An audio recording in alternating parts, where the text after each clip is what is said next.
Fields, and these are my kindergartners. Say hello. Hello. Okay, and we are from Vista, Adventist Elementary, and we want to welcome you to chapel.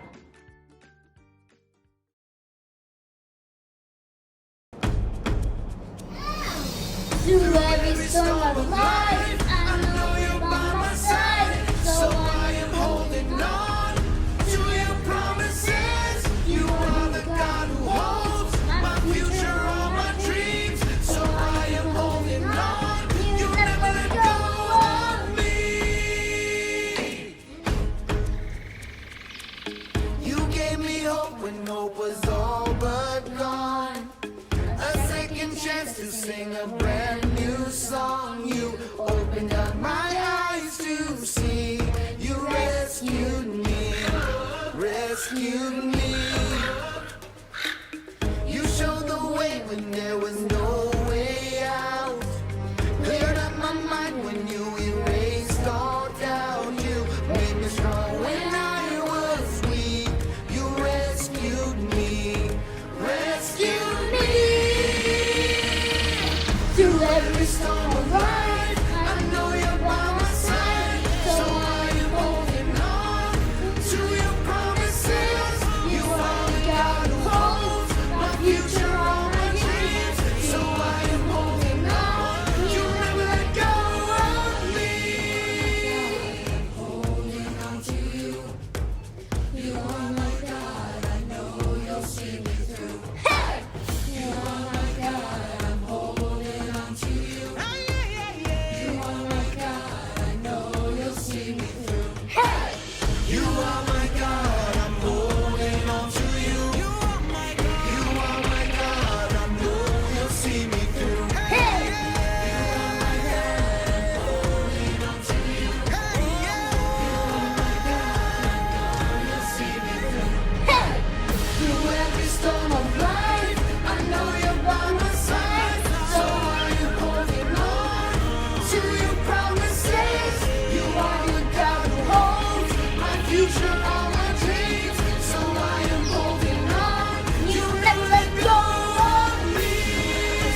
You are called. You are called. You are called. You are called. Hey, what is up? No, that was too early. What's up, everybody? Welcome to Wednesday, day 3 of Spring Week of Prayer.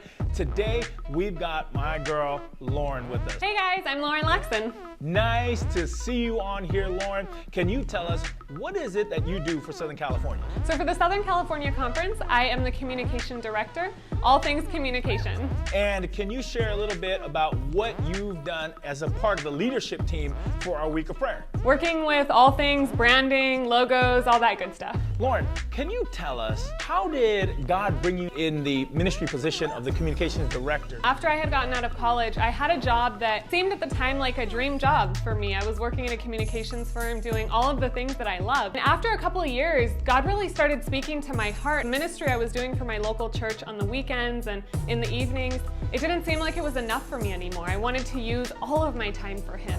And as God called me to work for Him full time in ministry, He opened up this one and brought me here to do the work that He's given me for Him. Hey, Lauren, can you share with all of us a time when you felt like God was tangibly calling you into something? Growing up, I was a little bit more shy and never pictured myself doing anything like public speaking or leadership or anything like that. As God brought me to a young adult ministry, and there was a time where I was asked to give a sermon at one of our programs, and I had never done anything like that before. I wasn't quite sure why I was being asked at that moment, and yet, as I was giving this message, He gave me the courage that I certainly didn't have before that. He gave me the words that He wanted me to say, the message He wanted everybody that night to hear. And I realized that this really is what God has called me to do because He made it happen. I didn't make it happen. That was how I really knew that God called me in that moment. Boom. God has a calling for each of us, and He uses your unique personality and your strengths to do amazing things in this world. Speaking of calling, sometimes God's call is so clear as if you could hear His voice tangibly. Sometimes it's a little hushed under distractions of the world. Have you ever felt that before, Lauren? Yeah, absolutely. Well, we're gonna play a game. We're gonna do a marshmallow game called Chubby Bunny. Lauren, you and I are gonna shove our mouths full of marshmallows. You down to play the game? You got it. All right, cool. I'll see you in the game room. See you all Sounds there. good. Hello, Lauren. How's it going? I'm ready. How about you? Okay, my friends, here we go. We're gonna open it up. We're gonna start with 4 in our mouths. 1, 2, 3. And maybe we start with 3 in our mouth. You got 4? I have 2. What? Chubby Bunny. Did you hear that? Round of applause.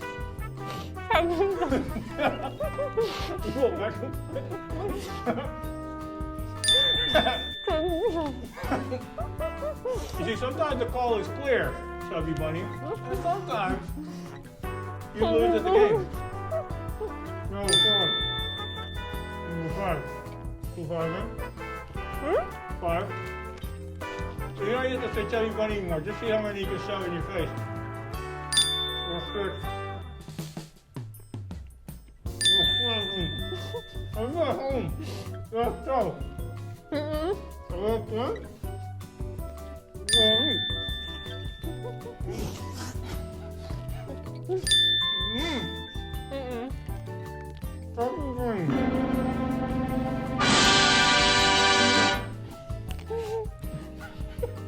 The bag says, don't do this at home, you can choke. Don't do this at home. This is Lauren Laxton, Communications Director, Southern California Congress. We'll see you tomorrow as we hang out with Pastor Tim Crest. See you then.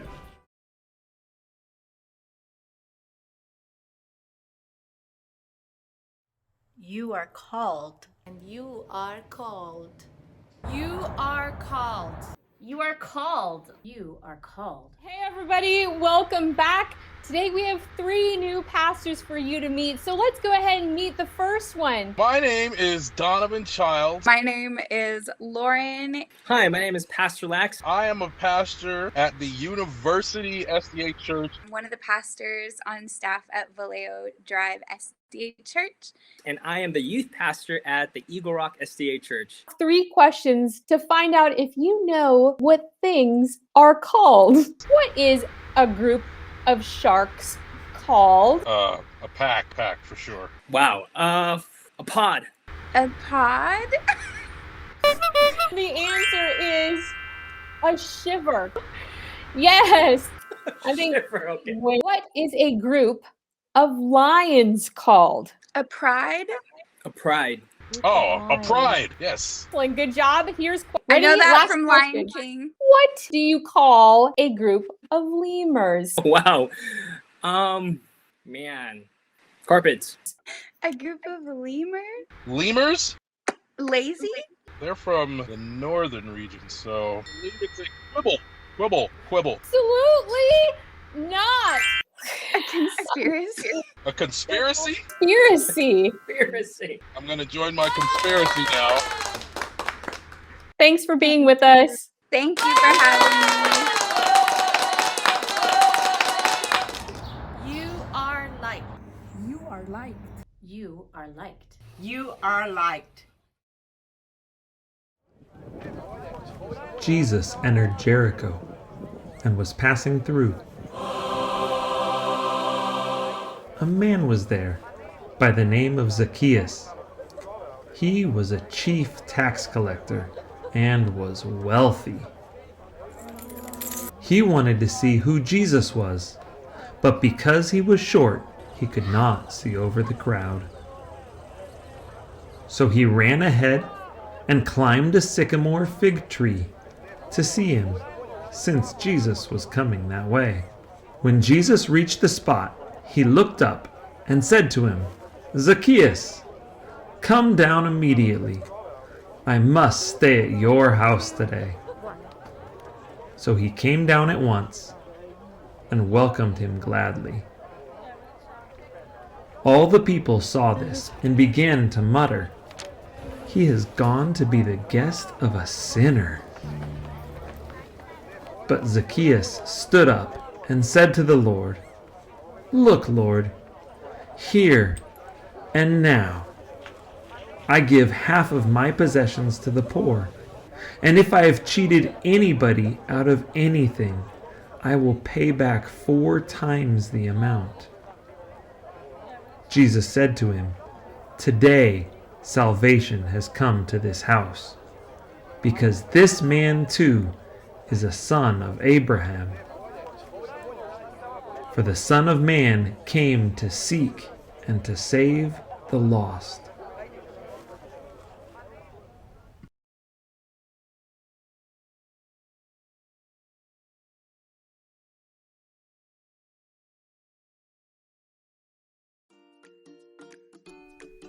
Have you ever seen one of these before? Maybe if I turn it sideways. They call them a finger trap. A finger trap. Apparently, if you stick them on your fingers, we can do 1, 2, 3, 4. A thumb? Think it'll fit on a thumb. 5 of these. If you do, and then apparently if you stick your fingers in the other end, you can actually get stuck. I don't know. You think? Let's see. What is... Hang on, one sec. Just a minute. Hello? Is anybody here? Can you help me out? All right. You ever been caught in a sticky situation? You ever been stuck? Maybe, what have you been stuck in? Have you ever been stuck in anything? Maybe you got stuck in a car or a closet. Maybe you got stuck in some mud. You ever been stuck in anything before? On the count of 3, tell me. 1, 2, 3. Maybe it's just me. All right, so, well, I don't know. So here we go. You know, there is a person that understands getting stuck, I think. And that's Zacchaeus. We're talking about Zacchaeus all week, right? And I think he knows because, well, back in Zacchaeus' day, it wasn't a normal thing for an adult, especially a really well-respected tax collector, well, you know, somebody that was trying to put on an air of authority like Zacchaeus. He wouldn't climb a tree. That would be a very undistinguished thing to do, not a very proud thing to do. In fact, he definitely wouldn't climb a tree in the middle of a whole crowded area, right? Except he does, right? He climbs up a tree, in whatever he was wearing. He got off work, he probably was late. Whatever he was wearing, his work clothes, climbs up a tree just to see Jesus. But that's when he must have started feeling embarrassed. At least I think so, because Jesus, as we said before, he walked straight on over to the tree, which means everybody's eyes, everybody followed. And they watched as Jesus walked straight to the base of the tree and looked up. And everybody else, they looked up. And what did they see? They saw the tax collector, this guy that they didn't like very much. In fact, some people probably disliked him a great deal. They didn't like him, and they look up and they're like, what is Zacchaeus doing in a tree? And Zacchaeus, I think, was probably a little embarrassed, a little stuck. He probably felt a little stuck, a little uncomfortable in that situation. And so, well, by the end of it, he notices every eye is looking at him. But Jesus does something amazing. He totally ignores the fact that Zacchaeus is in a tree. He just says, hey, Zacchaeus, come down immediately. You see, I must stay at your house today. Like, Zacchaeus, come out of the tree. Let's go. No, come on down. Come on. Let's go. Just because you're in a tree doesn't mean I don't want to hang out with you. Just because you're in an embarrassing, just because you may have maybe made a mistake climbing the tree, just because you're in this embarrassing, sticky situation doesn't mean that I don't want to hang out with you. Let me help you out of your sticky situation. Come out of that tree. Jesus is so good at that. Have you ever had an embarrassing moment when it felt like everybody was looking at you? Or maybe you made a mistake. Maybe you made a mistake and you did something wrong. Maybe you hurt somebody's feelings, or you broke something on accident, or maybe you just did something and you knew it was the wrong thing to do, or it was the wrong time to do what you did. And you wonder, I wonder what Jesus thinks of me. Well, because of Zacchaeus and all the ways that Jesus taught us, we know exactly how Jesus feels. He loves you anyway. That's right. He invites you out of your stuck moment. He says, hang on, if we work together, I think we can figure this out. If we work together, I think we might be able to get out of this sticky situation together. And so he helps us slowly but surely. He says, go and don't sin anymore, because it just gets you stuck. You don't want to still be stuck, do you? You don't still want to be stuck where you're at. Let me help you out of that situation. Let me help you so that you can be free, so that you can live free the way I created you to live. Let me help you learn the way of Jesus. Let me help you be free. Let me help you follow me. Let me help you get out of that tree, because I want to come and be with you. And I don't want you getting stuck in stuff preventing that. I don't want it getting in our way. There are some things in our lives that prevent us from remembering that Jesus is with us all the time. There are some things in our lives, there are choices we can make that can make us forget that God is with us. There are choices that we can make that make us feel like we're all alone, but we're not, that can make us feel embarrassed that can have us hurting people. But Jesus says, no, no, no. I want you to be free. In fact, he says in another passage, he says, I came so that you can have a life and have it to the full, like have it overflowing, have so much amazing life that it's life-changing. And Zacchaeus, you see, Jesus comes in, invites him out of that stuck moment, says, let me show you, let me come to your house, let me help you find the kingdom that I am promising you, the stuff that, the way of living, the way of making better choices, the way of making the wise choice, and realizing how much I love you and how much I want to be with you. Let me help you. And so he calls him, and this is this key word. He calls him out of the tree. Zacchaeus, come down immediately. He calls him out of his stuck moment. And Jesus, he calls us out of our embarrassing moments. He calls us out of our mistakes. He calls to you and he says, hey, I didn't create you to live that way. Come out of that. I want to come to your house. I want to come into your life. Come out. Come on. In other places, for other people, he says, hey, go and sin no more. Follow me. Don't sin anymore. Don't make these mistakes anymore, because they don't give you life. I give you life. I help you have life to the full. So I want to call you out. So God calls you. You know, he knows your name. He likes you, but he calls you to follow him. He calls you out of your sticky situations. I want you to remember that next time, because we all make mistakes. We all have these embarrassing moments.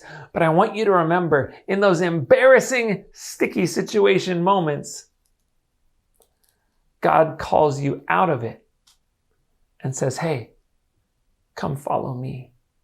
I want to show you a life like it'll blow your mind. It's better than anything you can imagine.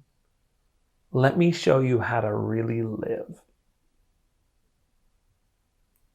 Jesus calls to you.